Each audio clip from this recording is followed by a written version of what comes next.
Growing up in our small town wasn't easy, especially in our modest two-story house, where the dynamics were always complicated.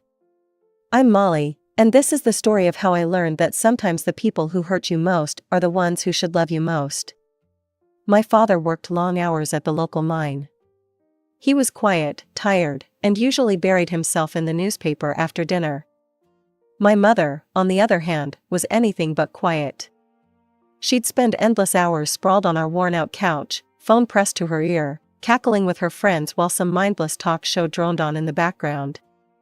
"Linda, you won't believe what happened on The Real Housewives today," she'd squeal into the phone, completely ignoring the pile of unwashed dishes in the sink or the empty refrigerator that needed restocking. Then there was my younger brother, Riley. Mom's precious golden child. Even from my earliest memories, the difference in how she treated us was crystal clear. While I wore hand-me-downs and dollar store shoes, Riley got the latest gaming consoles and brand-name clothes. "Mom, my shoes are falling apart," I remember telling her one day when I was 12. "Could we maybe get new ones this weekend?" She barely looked up from her phone. "There's no money for shoes right now, Molly. Besides, those still look fine to me." But later that same week, I watched her return from the mall with a shopping bag full of new clothes for Riley. "Look what I got for my special boy," she cooed, while he eagerly dug through the bag.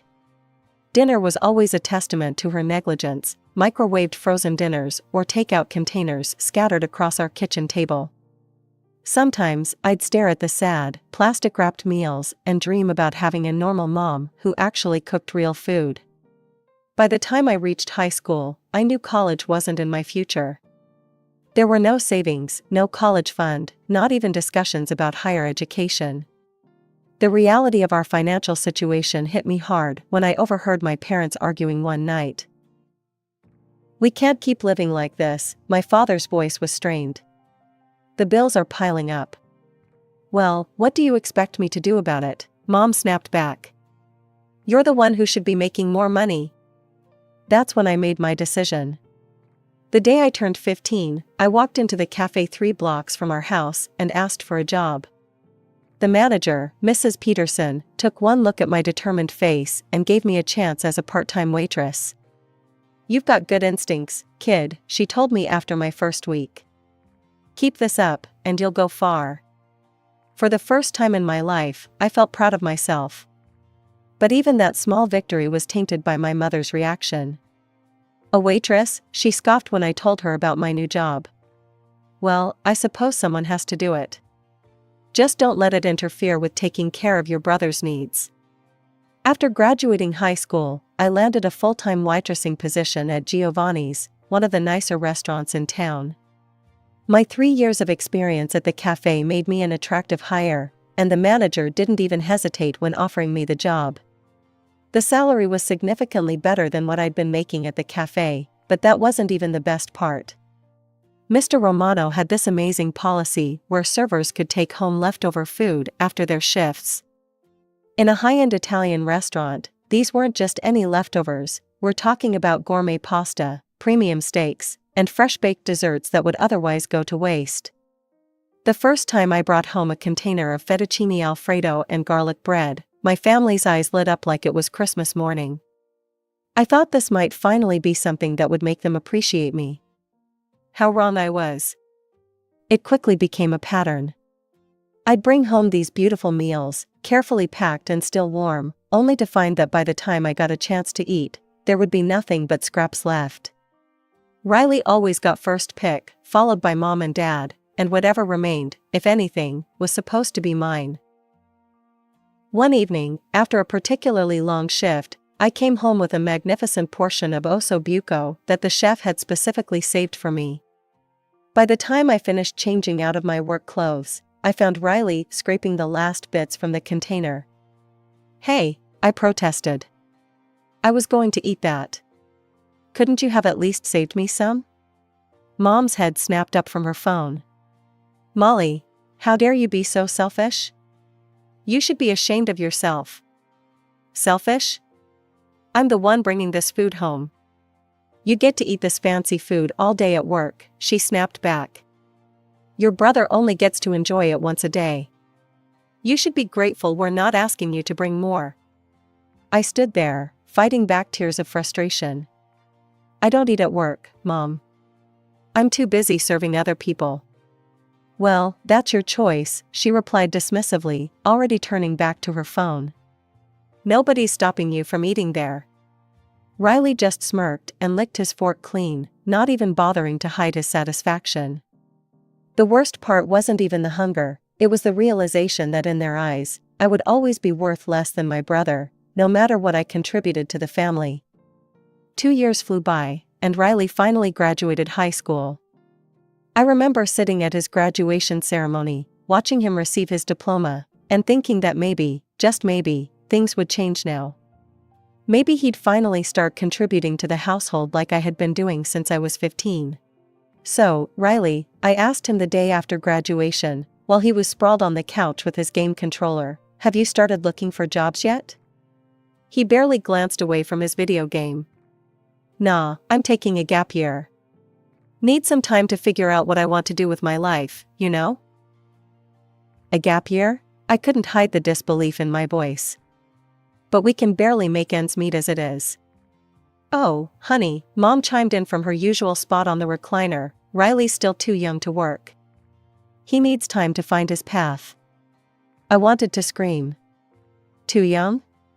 He was the same age I was when I started working full-time. But instead, I took a deep breath and tried to reason with them. Mom, I started working when I was 15. Riley's 18 now. That was different, Mom waved her hand dismissively. You wanted to work. Riley needs to focus on his future. And so began Riley's gap year. Every day, I'd leave for my morning shift at the restaurant, and he'd still be asleep. When I'd return in the evening, he'd either be in his room playing video games or out with his friends, the house just as messy as I'd left it. The dishes would pile up in the sink, the trash would overflow, and heaven forbid anyone ask him to help with laundry. I couldn't take it anymore. Why doesn't he have to work? I confronted my parents one evening during dinner. Everyone else his age has a job. Dad shifted uncomfortably in his chair while Mom immediately went on the defensive. Stop attacking your brother. You don't understand how hard it is for him. The job market is terrible right now, and he's suffering enough without you making him feel worse. I tried a different approach. Look, we actually need delivery drivers at the restaurant. I could put in a good word for him. It's a decent starting salary, plus tips. Riley chose that moment to emerge from his cave, presumably for his evening beer run with friends. A delivery driver? He scoffed, grabbing his keys from the counter. I didn't get straight A's to become some delivery boy, Molly. I know my worth. And what exactly do you think you're worth right now? I muttered under my breath. He paused at the door, turning to face me with that smug expression I'd grown to despise. Unlike some people, I have standards. When I get a job, it'll be something worthy of my abilities. Something with a future. Not everyone wants to be a waitress their whole life. The way he said waitress, like it was something dirty, made my blood boil. But before I could respond, he was gone, the screen door slamming behind him. It was Riley's 19th birthday when I finally understood just how deep my family's favoritism ran. That morning, I was getting ready for work when I heard excited voices from outside. Curious, I looked out my window to see my parents presenting Riley with a car. Yes, a car. It wasn't new, a used Honda Civic with some scratches and dents, but it was still a functioning vehicle. I stood there, frozen, watching Riley jump around like a kid at Christmas while Mom took pictures with her phone. I thought about the bus I'd be catching in 30 minutes, the same bus I'd been taking to work for years, rain or shine. The same bus where I'd often stand for the entire 40-minute ride after a grueling 8-hour shift on my feet. Do you like it, sweetie? Mom's voice drifted up to my window. We know it's not brand new, but it's perfect for getting around town. This is awesome, Riley exclaimed, already sitting in the driver's seat. I can't wait to show the guys. I didn't say anything before leaving for work. What could I say? That I'd been working for years and couldn't afford a car while my unemployed brother just got one handed to him? That I was tired of being treated like a second-class citizen in my own family? But the real surprise came that evening during my shift at Giovanni's. I was serving a table near the window when I saw them walk in, my entire family, dressed in their best clothes, with Riley leading the way like he owned the place. "Molly," Mom waved me over dramatically. "We're here to celebrate Riley's birthday properly." My brother grinned at me. "We want the best table in the banquet hall. My friends Mike and Dave will be here in half an hour. And we want you to be our server," Mom added. "Only you. We don't trust anyone else to make this special evening perfect." I wanted to tell them I already had tables assigned in my section, that the banquet hall was typically reserved in advance, that I couldn't just abandon my other customers. But Mr. Romano overheard and, trying to be helpful, rearranged things to accommodate them. What followed was 3 hours of pure humiliation. I served them course after course, while they made endless jokes at my expense. "Hey, sis, the water's a bit warm. Don't they teach you proper serving temperature in waitress school?" Riley snickered. "Molly, dear, you missed a spot when you wiped the table." "Maybe that's why you're still just a server," Mom chimed in, while his friends laughed. By the time they finished their elaborate meal, complete with expensive wines and multiple courses, I was exhausted and emotionally drained. But the worst was yet to come. As they gathered their coats, Mom pulled me aside with that fake sweet smile I'd grown to dread. "Darling, there's just one tiny thing," she said, lowering her voice. "We're a bit short on cash right now. You'll need to cover the bill. Consider it your gift to your brother for his birthday." I stared at the bill in my hand, $247.83. Nearly half my weekly salary. "You can't be serious," I whispered. "You came here knowing you couldn't pay?" "Don't be dramatic, Molly," she hissed. "It's your brother's birthday. Surely you want to do something nice for him? Besides, you get an employee discount, don't you?" They all stood there, watching me, Riley twirling his new car keys, while Mom gave me that expectant look that said I had no choice. And she was right, I couldn't let them walk out without paying. It would cost me my job. 6 months after Riley's extravagant birthday celebration, my own birthday rolled around. That morning, Mom was unusually chipper. "Don't make any plans for tonight, sweetie," she sang out as I headed to work. "We have a special surprise waiting for you when you get home." For the first time in years, I actually felt hopeful. Maybe they'd finally realized how unfairly they'd been treating me. Maybe they'd finally show me the same kind of appreciation they showed Riley. I spent my entire shift daydreaming about what might be waiting for me, maybe a nice family dinner, perhaps even something special they'd saved up for. I practically rushed home after my shift ended, my heart beating faster as I opened the front door. But what I saw stopped me dead in my tracks. There stood my family, dressed to the nines, Mom in a brand new designer dress that must have cost at least $400, matching shoes that I recognized from the expensive boutique downtown, and Dad and Riley in crisp new suits that definitely weren't from the discount store. "Happy birthday," they chorused, but all I could see was the money they were wearing, my money. "Here's your gift, sis," Riley smirked, tossing a small package at me. With trembling hands, I opened it to find a perfume box. But something was off. The designer name was misspelled, Gucci, instead of Gucci. The label was crooked, clearly stuck on by hand, and when I sprayed a tiny bit, the chemical smell was so overwhelming it made my eyes water. That was the moment something inside me snapped. "Are you kidding me?" My voice started low, but quickly rose to a shout. "Molly," Mom looked shocked. "Don't be ungrateful." "Ungrateful?" I was screaming now, years of pent-up frustration pouring out. "I pay all the bills in this house. I buy the groceries. I give you expensive gifts for every holiday." "Keep your voice down," Dad muttered, but I was beyond stopping. "You bought Riley a car with my money. I'm still paying for his gas, and he won't even give me a ride to work. I've asked him 3 times, and each time he said he was too busy playing video games. Riley shifted uncomfortably. It's not my fault you can't afford your own car. Because I spend all my money on this family. I grabbed at my hair in frustration.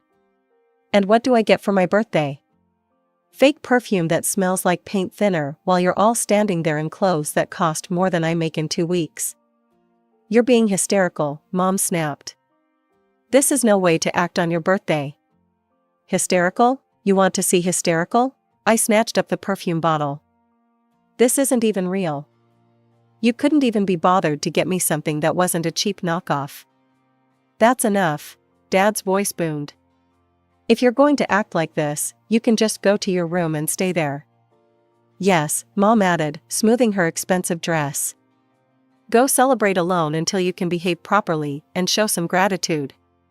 I turned and walked to my room without another word, but this time was different. This time I wasn't going to cry. This time I was going to plan. Because in that moment, I knew with absolute certainty that I needed to get out of this house. Just a week after my disastrous birthday, Mr. Romano called me into his office. I was nervous at first, wondering if my family's behavior during Riley's birthday dinner had finally caught up with me. Molly, he said, gesturing for me to sit down, I've been watching your work here for a long time. You're reliable, professional, and our customers love you. How would you feel about becoming our new receptionist? The position comes with a significant pay raise, of course. What do you say? I nearly cried right there in his office. Yes, absolutely yes. That very afternoon, during my break, I started searching for apartments. With my new salary, I could finally afford to live on my own. It felt like the universe was finally giving me a chance to escape.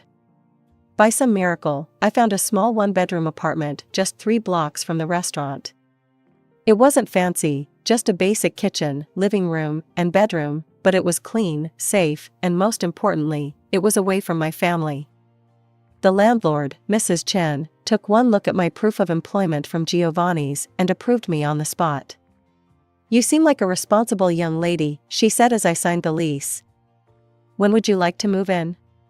Tomorrow, if possible, I replied, my hands shaking with excitement as I wrote the check for the deposit. That evening at dinner, while Mom was serving her usual microwaved meals, I decided to drop my bomb. I'm moving out tomorrow, I said, trying to keep my voice steady. I've found an apartment near work. Mom's face turned an alarming shade of red. How dare you? How are we supposed to pay our bills? Have you even thought about that? You're being completely selfish. I took a deep breath. Dad has a job. And Riley's perfectly capable of working.